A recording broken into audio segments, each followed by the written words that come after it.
Hello friends, like many of you, I have a number of Penguin classics and New York Review of Books classics all across my shelves behind me, but there's one classic missing. There's one prominent Russian writer that has been lost and not reprinted by any of these publishers in years. And who I'm talking about is Alexander Kuprin, and specifically his work, The Duel, or Поединок. Now, Alexander Kuprin isn't just some obscure Russian writer that I've stumbled upon that, had a few stories here or there, but they're not really great enough to be translated more broadly.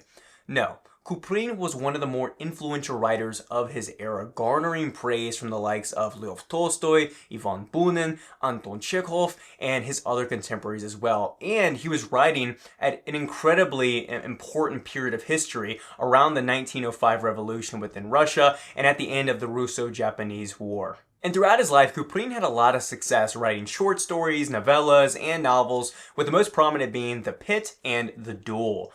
But he's not really widely available in English. Sure, he's been translated here or there. There are some copies you can find out online through some stranger, lesser-known publishers and with some kind of ugly cover art. But I just don't understand why someone with as much influence and prominence and writing ability, praised by the likes of Leo Tolstoy, that he's not in a Penguin classic or a New York Review of Book classic. You can't tell me that Yuri Alesha, a wonderful early Soviet satirical writer, deserves a New York Review of Books classics, but Kuprin doesn't. In fact, this very beat up, worn down, a little bit marked up copy is a Signet classic, a beautiful copy a friend of mine found at the John E. King bookstore in Detroit. I was so gleeful and ecstatic when he found it and sent me a picture. I said, yes, buy that immediately, because I have not been able to find any other works of Kuprin, and even if you try and find this on Abe Books or these different used book sites, it is a crapshoot to try and find this book. But today, I want to explain to you why this deserves to be a Penguin classic or published by a more prominent, notable publisher, and even if it isn't, why you should pay more attention to Alexander Kuprin. So why The Duel? Why am I so riled up about this story? Well, because it has all the classic traits of a Russian tale. You have your romantic, idealistic love relationship. You have your existential despair and crisis of individualism. And then you have your tragic hero. So the story follows this military soldier named Ramashov. And Ramashov is, I think of him as this rocket that is unable to launch. He's this impotent character that has lived a life of just kind of following what he's supposed to do, fulfilling his duties, living a quite mundane life. But at some point early in the story, after some failures and embarrassments out with his fellow soldiers, he decides he wants to change something. He wants to, try and enact himself more and take advantage of things, break out of this shell that he's stuck into, and this thread that, I'll come back to this analogy later, but this thread that has kind of tied him to this existence that he is unfulfilled with. And so you're already starting to see this kind of similar archetype with other Russian characters from other more popular stories. Now, Romashov is not simply upset with his life and his situation, but he also finds himself at odds with societal conventions and with the abusive, corrupt practices carried out by the Russian military. One of these practices being dueling, and how dueling is supposed to protect one's dignity and honor. But in reality, to commit yourself to a duel expresses more cowardice and barbarism. Now, of course, the story isn't that simple. As Romashov is trying to break out of the shell and escape this mundanity, he starts to narrate himself in the third person, which is a creative way of showing how he views himself as a hero within his own story. And it's actually solipsism that takes a root at this novel, where frequently there's dialogues and interactions where Romashov is trying to explore this idea of self-identity, the proverbial I and the self, and how that really relates to others and relates to the collective of the military or the collective of a nation, patriotism, and all of that. So one of the key themes is solipsism. You also have this existential dread that kind of sits and coats the novel as well. One of the characters later explores the fatalistic reality of death, especially in the absence of God, and how it leads to nothingness, and that pressure, and how that really makes us treat life as being as precious as it is.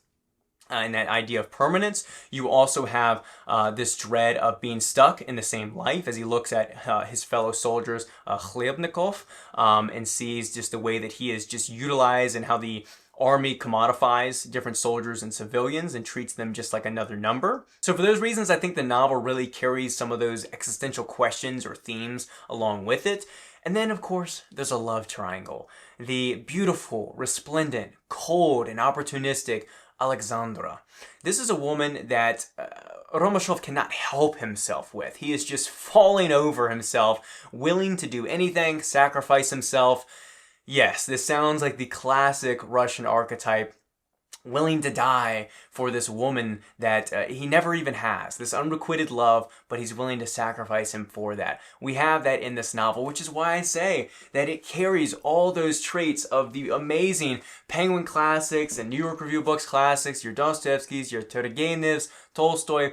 It fits right in there. For some reason, it hasn't really been published yet in those circumstances, but we'll return to that. But Alexandra is, like I said, a femme fatale. She is the tragedy that is lurking on the outside, that continuously, as Romashov is trying to make something of himself, he's trying to break out of his nature, out of the pressures and the constraints upon him. She's almost just shoving him back into it. She is someone who is married for worldly prosperity. She's married for status. She's married currently to a man that is unable to pass a certain military credential or exam to kind of move up in rank. And so, but she repeatedly demands that she wants fame and she wants elegance and she doesn't want to live like these lower middle class women. And so she's kind of pressuring both these men in her life for one of them to prove themselves, for one of them to kind of reach that upper class status, and then she'll just, switch teams, so to speak. So she's a character that is, easy to loathe, but Romashov is just simply infatuated with her, and she's really what pushes him over the edge at the end. But I'll save the ending for any of you that choose to read it or are lucky enough to find a copy. But she just has this magnetism to her, that she has all these pursuers that just are unable to separate themselves from her toxicity. But that's enough of my babbling and summary of the plot. Let me give you some excerpts and also provide a little bit of analysis for the work. Quote, it's here inside, he thought. All the rest is mere construction. It's not I. This room, the street, the trees, the colonel, Lieutenant Andrusevich, the army, the flag, the soldiers, all that is not I. So this is early on in the novel when he starts to adopt this solipsistic view of the world that all exists purely for him. And if he were to stop existing, existence overall would cease. And he, right before this, he references this interesting analogy of when he's a child, his mother, while she goes out, ties a thread of his ankle to, I believe it's like a bed or a post.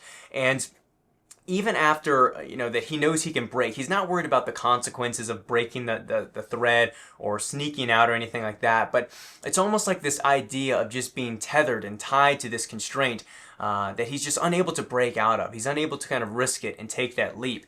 And so he mentions that even as he's older, that he feels this imaginary thread keeping him in place. And we can think of that as societal conventions, as societal expectations, whether you're in the military or school or parental figures or boss, like there's different pressures and obligations and duties that get pressed upon us that we don't even really fear resisting them or breaking out of the convention because of the consequences. It's almost just that we fall in this routine, in this hamster wheel of doing what we're supposed to do or doing what we're told to do.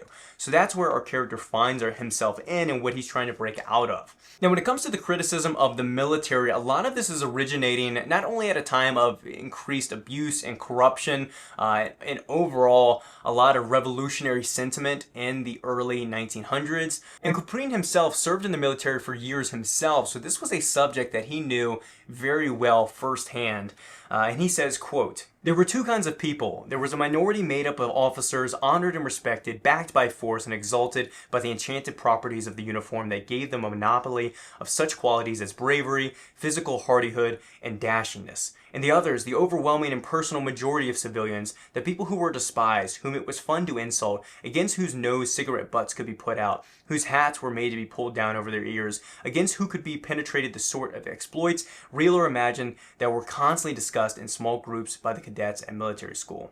Now, for the first time, looking at it from one side, Romashov began to feel that military service with its halo of military honor was the product of a cruel worldwide misunderstanding. What can a caste be like when it is unproductive, when it is forced in peacetime to consume food produced by others, to wear clothes others make, to live in dwellings others build, and when in payment it prepares for the mass massacre of its fellow men in other lands? So simply, Ramashov and Kuprin himself is just fed up with the business of war. War is a racket, and he just sees the corruption within the system, and he sees what it's preparing for, what it's leading to do. Specifically, this is coming right after the page where he sees a fellow soldier of very low rank, a Khlebnikov, which he says, quote, "And the worst of it was that none of the officers, any more than the Ramashov had before that night, ever even suspected that these gray Khlebnikovs, with their uniform, submissive, expressionless faces, were real people, not cells making up abstractions called company, battalion, regiment."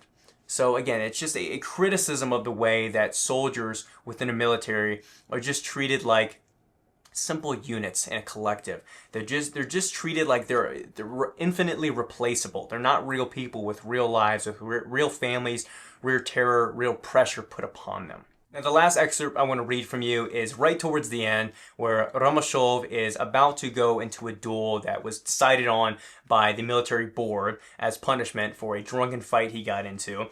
And he's considering and contemplating whether he should go through with it, whether he should just apologize, resign his military service, which he was already planning to step away from the military anyway. So he goes to his friend Nazansky, and Nazansky has this very prudent advice. He says, quote, "Nevertheless, two men, because one of them hit the other, or because he kissed the other's wife, or perhaps because he twirled his mustache at the other with an arrogant gleam in his eye, these two men agree to present their bodies to each other to be fired at.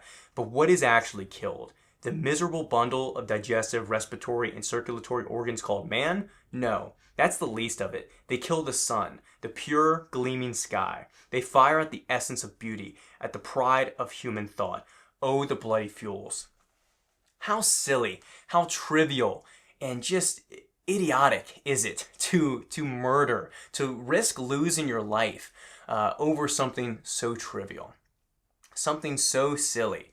And what they're discussing in this passage is specifically that, life is so fragile. Life is about beauty. It's about the little things. It's about just having another day to wake up and breathe fresh air, to experience things, to have emotions, to feel sensations, and to just let that slip away, especially with the consequences of a death with no afterlife, of eternity of nothingness, with that looming on the wake, to throw it all away over something so silly.